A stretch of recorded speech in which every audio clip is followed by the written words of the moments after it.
Assalamualaikum warahmatullahi wabarakatuh. Selamat siang para siswa sekalian, peserta MPLS SMA Sunan Giri tahun 2020.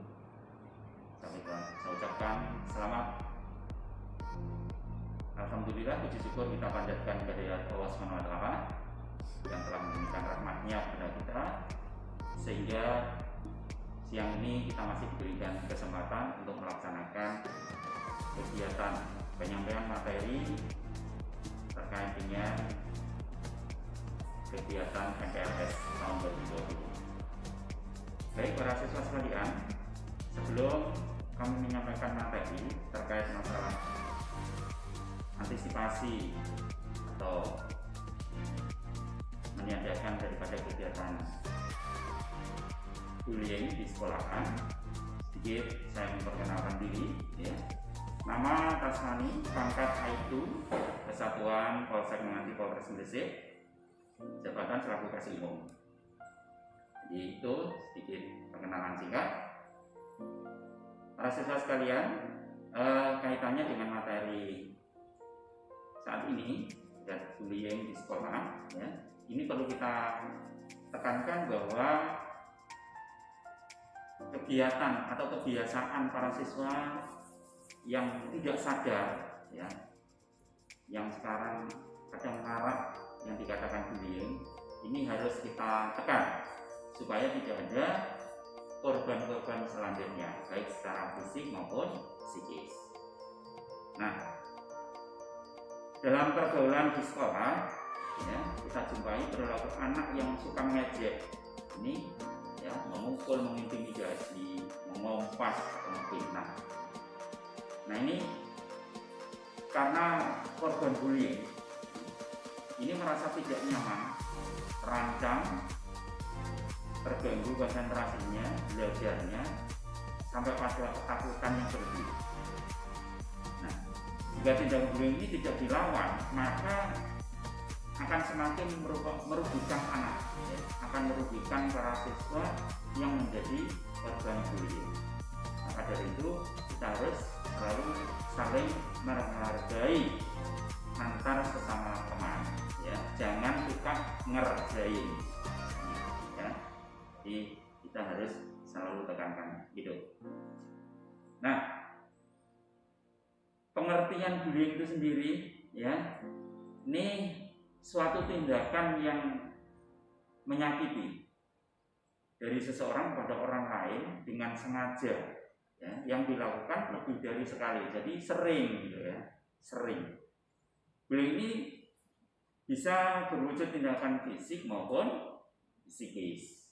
Nah, jadi kita harus benar-benar bisa mencegah, kita jangan sering melakukan tindakan yang tanpa kontrol dari diri kita yang nantinya bisa merugikan diri kita sendiri maupun teman lain. Nah, di dalam bullying itu sendiri apa saja sih bentuk-bentuk bullying yang sering dilakukan? Ya.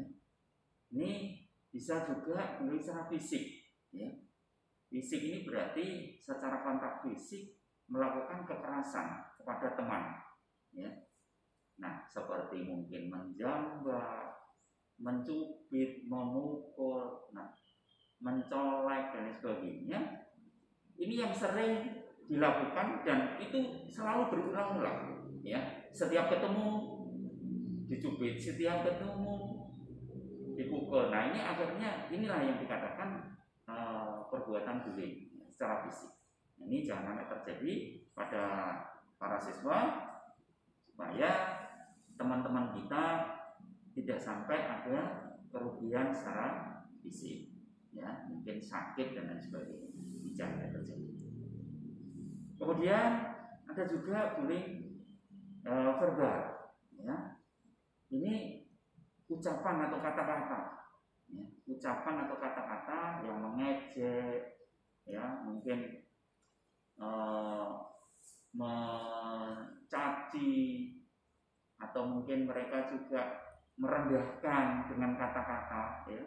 Nah, ini jangan sampai terjadi supaya kawan kita tidak merasa direndahkan, tidak merasa dikucilkan, ya.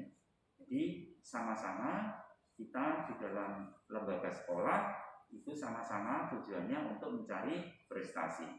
Jadi semuanya harus saling menghargai, saling mendukung, tidak ada yang merendahkan atau mencaci antar teman yang lain. Kemudian juga bullying psikologi, ya. Jadi ini tekanan aspek kejiwaan, ya. Perasaan anak mendiamkan, jadi dicuekin, ya, dicuekin. Jadi temannya nyuekin dengan teman yang lain, jadi nggak pernah diajak komunikasi, dicuekin, dibiarkan sendiri. Jadi kalau ada temannya mau ajak main atau malah dilarang. Nah ini, jadi secara psikologi dia akan tertekan, merasa tidak dihargai antar temannya, ya. Jadi itu. Ada juga cyberbullying, ya. Nah di sini mungkin para siswa karena saat ini sudah banyak yang bisa mengakses menggunakan jaringan internet, ya.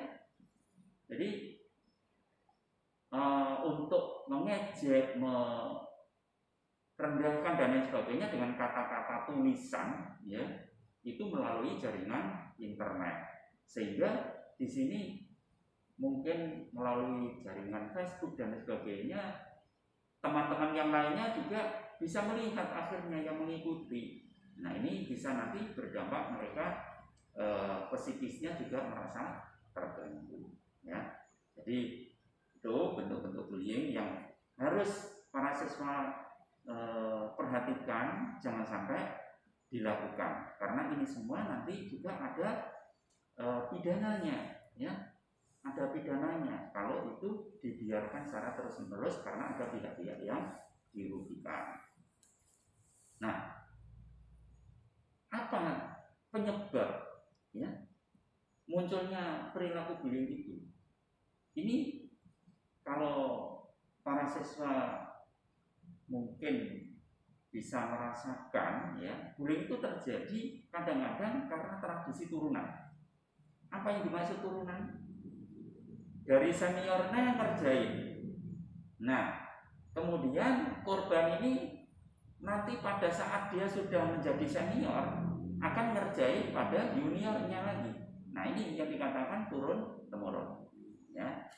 Ini penyebab-penyebab munculnya perilaku bullying, ya. Kemudian juga keinginan untuk balas dendam karena dulu pernah mendapat perlakuan yang sama. Nah, ya, kaitannya juga itu kan bisa juga antara senioritas dan junior, ya. Itu. Kemudian perasaan ingin menunjukkan kekuasaan dan kekuatan yang ada pada dirinya, ya. Dia merasa tidak ada yang berani, akhirnya dia melakukan aksi membuli teman-temannya. Ini, ya. Kemudian juga kekecewaan, ya. Kecewa karena orang lain tidak berperilaku sesuai dengan yang diharapkan, ya. Jadi mereka dicuekin, akhirnya dia berupaya untuk melakukan hal pada orang yang nyuekin. Nah itu, jadi balas-balasan, ya. Kemudian juga dorongan untuk mendapatkan kepuasan. Nah ini sangat bahaya, ya, karena kalau kita untuk membuli teman hanya karena kesenangan, kalau sudah temannya dibully, dia senang, dia puas. Nah, ini nggak baik, ya, jangan sampai terjadi.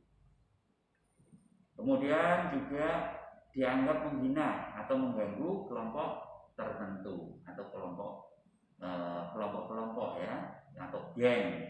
Nah, ini jadi para siswa di dalam melaksanakan kegiatan belajar jangan sampai terjadi pecah-pecah kelompok yang nantinya bisa menimbulkan gesekan antar kelompok, yang marak dikatakan geng.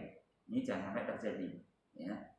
Jadi karena dianggap menghina atau mengganggu kelompok tertentu, ini akhirnya mereka melakukan aksinya membuli pada kelompok lain. Ini jangan sampai terjadi, karena ini nanti dampaknya luas. Kalau udah kelompok, nanti juga antar kelompok bisa mengembang, satu kelompok menjadi dua dan seterusnya, sehingga nanti dampaknya luas menjadi lembaga yang berdampak. Ini jangan sampai terjadi para siswa. Ya, jadi penyebab-penyebab ini yang harus diatensi para siswa, ya, jangan sampai kita masuk di dalam kelompok-kelompok yang sering membuli, ya. Kemudian dampak negatif daripada bullying bagi anak yang menjadi korban, ya, korban bullying, ya. Korban atau anak-anak yang sering dibully, ya, ini pastinya dia akan terganggu fisiknya, ya. Kalau dia akan kontak fisik, ya pastinya fisiknya akan cedera. Tinggal apa yang mereka lakukan, ya. Kalau sering dicubit, ya mungkin memar dan lain sebagainya. Itu. Kemudian tertekan secara psikisnya, ya. Jadi kejiwaannya seperti takut, cemas, ya, rasa tidak nyaman, resah, paranoid. Jadi ketakutan itu yang selalu muncul kalau apalagi sudah ketemu orang yang sering membuli. Baru ketemu dari jauh pasti dia sudah ketakutan. Nah, ini, ya, ini dampak negatifnya. Kemudian pergaulan sosial juga terganggu, ya. Minder, sering menyendiri, grogi kalau kontak dengan orang lain, ya. Ini. Untuk para siswa, karena masih proses belajar, pasti ada dampak terganggunya prestasi belajarnya, ya. Menurunnya nilai jelek, ya, pada prestasi. Nah, ini jadi itu dampak-dampak daripada negatif yang kaitannya bullying. Nah, kemudian bagaimana mencegah dan melawan bullying, ya? Hindari membawa pakai barang-barang mahal atau uang yang berlebih, ya. Kemudian jangan sendirian, terutama di tempat sepi, ya. Hindari cara gara-gara, jangan cari masalah. Nah, kemudian kenali dan perhatikan pelaku bullying, ya. Dan jangan ikut-ikutan melakukan bullying. Jadi jangan saling balas, ya. Jadi lebih baik adukan, ya. Jadikan orang yang percaya diri dan tunjukkan ketahanan diri bahwa kita itu mampu tidak mau mengganggu dan diganggu. Nah, kemudian bersikap tenang kalau bullying, ya, tenang. Kemudian jangan biarkan emosi terpancing, ya. Nanti kalau terpancing, kalau fisik berarti nanti malah jadi perkelahian. Kemudian jika melihat ada teman yang menjadi korban, maka tolonglah, ya, dan melaporkan kepada senior atau yang berwajib atau guru, ya. Kemudian lakukan perlawanan. Dalam arti perlawanan ini ikuti dengan berteriak, lari atau tindakan apapun sambil mencari pertolongan. Maksudnya bukan melawan secara fisik tapi menghindar, ya, menghindar mencari pertolongan. Dan catatlah tempat-tempat yang sering mereka lakukan. Nah, berarti kita jangan sampai masuk di tempat tersebut. Dan laporkan pada orang tua atau guru atau pihak berwajib, ya. Itu, ya, para siswa terkait dengan bullying. Nah, sekarang untuk para siswa tolong diingat untuk kegiatan para siswa apakah yang dimaksud bullying, ya. Itu tolong nanti harus dipahami, kemudian disebutkan, ya. Pengelompokan jenis bullying yang diberikan dan berikan contohnya, ya. Kemudian dampak apa yang akan diterima oleh korban bullying, berikan contohnya, dan sebutkan 3 langkah mencegah tindakan bullying, ya. Sebutkan 3 langkah untuk melawan tindakan bullying, ya. Jadi itu beberapa hal terkait bagaimana kita bisa mencegah kejadian bullying di lingkungan sekolah atau para siswa. Mudah-mudahan apa yang saya sampaikan banyak manfaat untuk para siswa, dan saya ucapkan selamat, selalu tingkatkan prestasi kalian dan selalu disiplin. Dan satu tambahan, karena saat ini adanya wabah pandemi COVID-19 atau corona, maka dari itu harus selalu jaga kesehatan, harus selalu tingkatkan disiplin protokol kesehatan, ya. Selamat belajar, dan saya akhiri. Wassalamualaikum warahmatullahi wabarakatuh. Selamat siang.